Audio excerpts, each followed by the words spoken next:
Welcome to all, I'm Prabhash Mukti and we are from Group 2.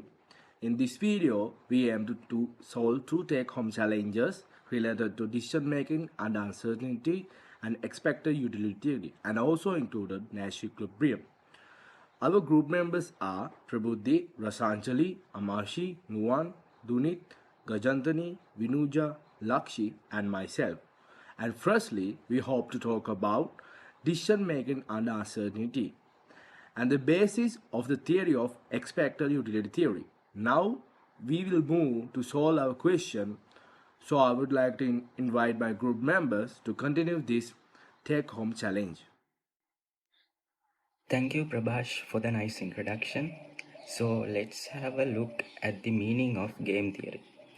A subfield of economics called game theory examines how people and other entities make decisions when the results depend on those of others in order to maximize rewards.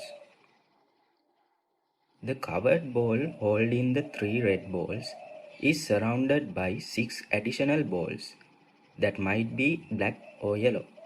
So this is our first task. First, I would like to invite my colleague Rasanjali to carry on this conversation.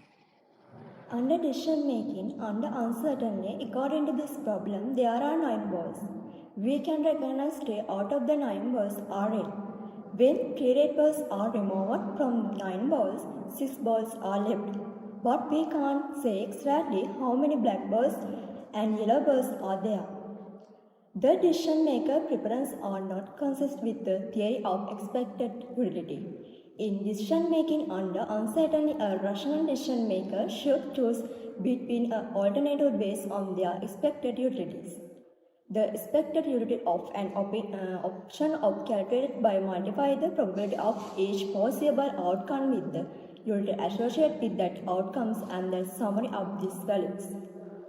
Let's analyze the decision maker's preference. Decision maker preference option A over option B. Option A plays 1000 rupees if the red ball is drawn, otherwise 0. Option B pays 1000 rupees if the black ball is drawn, otherwise 0. Decision maker preference option A to option B indicating that she values the possibility of the winning 1000 rupees if the red ball is drawn more than the possibility of the winning the same amount if the black ball is drawn. This shows decision making values red balls more than black balls. Preferences of the option D over option C. Option C pays 1000 if the red or yellow ball is drawn, otherwise 0. Option D pays 1000 if the black or yellow ball is drawn, otherwise 0. So decision maker prefers option D to option C, indicating that she values the possibility of winning 1000 if a black or yellow ball is drawn more than the possibility of winning the same amount the red or yellow balls in drawn. The decision maker prefers red balls over black balls. It means option A over option B. The decision maker prefers black or yellow balls over red or yellow balls. It means option D over option C. It's the decision maker prefers option A over option B and option D over option C. Then transitive, she should prefer option A over option C and option B over option D. However, this is her entire preference of option A over option B. In summary, the decision-making preferences do not align with the decision-making principles under uncertainty and expected utility theory, suggesting inconsistencies in her decision-making process. The decision-maker's preferences are inconsistent with the principle of expected utility theory because she prefers a probabilistic option A, over a particular option B, but selected another specific option D, over an equally probable option C. This violates the rationality assumption of expected utility theory. This is our second challenge. So let's see how it's going on. If player 3 gets a strategy, A represents the payoff matrix on the left side. If player 3 gets B, that represents the payoff matrix on the right side. Further, if player 3 gets strategy C, that represents the payoff matrix on the bottom side. Next, when we look into the best response for 3 players, suppose player 2 gets A and player 3 gets A. Now for player 1, out of A, B and C will get the strategy which gives higher payoff. So here, player 1 can choose all these strategies because in this situation, all these strategies give higher payoff. For player 1, so he can choose one from 3 alternatives. In this case, finally, the best response for player 1 is A, B and C. Likewise, for all 3 players, we can get the best response. Our first quiz is show that the pure strategy. Profiles AAA and ABA are both Nash equilibrium. To show that AA is a Nash equilibrium, we need to show that no player has an incentive to deviate from the chosen strategy. In this situation, player 1 votes for A, player 2 votes for A, and player 3 also votes for A.